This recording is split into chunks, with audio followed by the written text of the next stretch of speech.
Hi friends, இன்றைக்கி பேரிச்சம்பழம் அல்வா தான் நம்ம பார்க்க போகிறோம். இது ரொம்ப நல்லது உடம்புக்கு.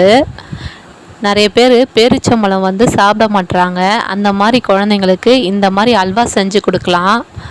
ஒரே மாதிரி பேரிச்சம்பழம் கொடுத்தா விரும்ப மாட்றாங்க. அதனால் இந்த மாதிரி செஞ்சு கொடுங்க, உங்கள் குழந்தைங்க விரும்பி சாப்பிடுவாங்க. இது ரொம்ப நல்லது உடம்புக்கு. வாங்க இது எப்படி செய்யலான்றதை பார்க்கலாம்.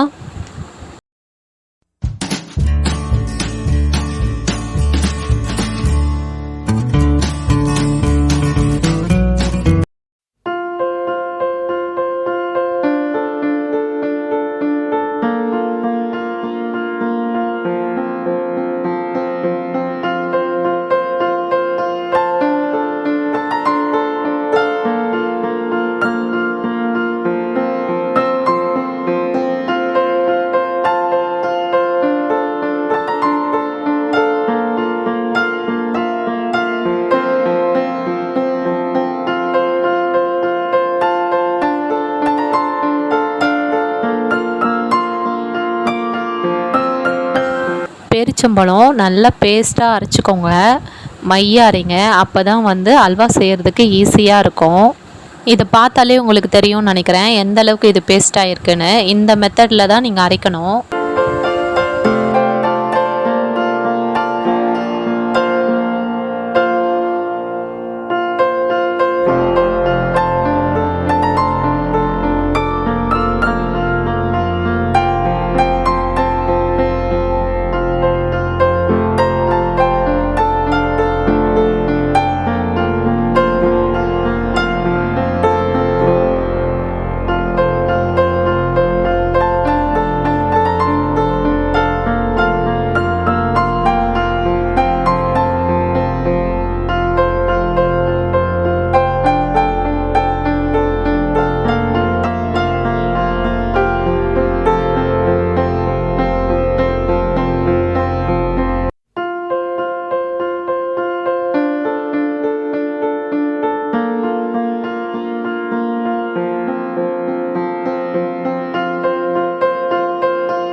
சூப்பரான பேரிச்சம்பழ அல்வா ரெடி ஆயிடுச்சு. பார்க்கும் போதே சாப்பிடணும் போல் இருக்கா?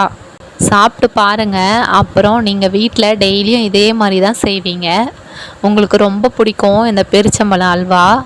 குழந்தைங்க விரும்பி சாப்பிடுவாங்க இந்த அல்வாவை. இது ரொம்ப நல்லது உடம்புக்கு. நெய் வாசனையோட பாதாமும் முந்திரியும் கலந்து சூப்பர் டேஸ்ட்டில் இருக்குங்க. நீங்களும் உங்கள் வீட்டில் இது போல் ட்ரை பண்ணி பாருங்கள். அப்போ தான் இந்த டேஸ்ட் எப்படி இருக்குன்னு உங்களுக்கு தெரியும். சூப்பராக இருக்குங்க. சாப்பிட்டுட்டே இருக்கணும்னு தோணுது. அந்த அளவுக்கு வாயில் போட்டோன்னே கரைஞ்சி மெல்ட் ஆகுதுங்க. அல்வா அந்த அளவுக்கு டேஸ்ட்டாக இருக்குங்க. பேரிச்சம்பழம் போட்டிருக்கிறதுனால இது ரொம்ப உடம்புக்கு நல்லது. உடம்புல சத்து இல்லை, ரத்தம் இல்லைன்னு சொல்கிறவங்களுக்கு இந்த மாதிரி செஞ்சு கொடுங்க. இது ரொம்ப நல்லது உடம்புக்கு.